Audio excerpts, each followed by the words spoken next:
ஆச்சி ஊறுகாய் வழங்கும் மணிச் செய்திகள். இணைந்து வழங்குபவர்கள் அரசன் சோ.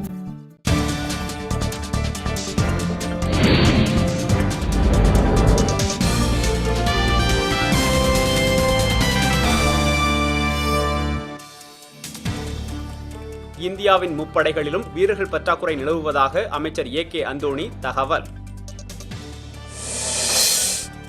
நேரடி ஓய்வூதியம் வழங்கும் திட்டம் இந்த ஆண்டு இறுதிக்குள் அனைத்து மாநிலங்களிலும் நடைமுறைப்படுத்தப்படும் என அறிவிப்பு. சென்னையிலிருந்து செல்லும் பல்லவன் தொடர்வண்டியை மானாமதுரை வரை நீட்டிக்க கோரி தொடர்வண்டி மறியலில் ஈடுபட்டவர்கள் கைது. அணுகுண்டு ஆய்வு நடத்திய வடகொரியா மீது புதிய பொருளாதார தடைகளை விதிக்க ஐநா பாதுகாப்பு பேரவை ஆலோசனை. ஈரோடு மாநகராட்சி வளாகத்தில் சாக்கு மூட்டையில் கட்டியபடி ஆண் சடலம், காவல்துறை விசாரணை. இந்தியா போர்ச்சுகல் இடையே சமூக பாதுகாப்பு தொடர்பான ஒப்பந்தம் கையெழுத்து.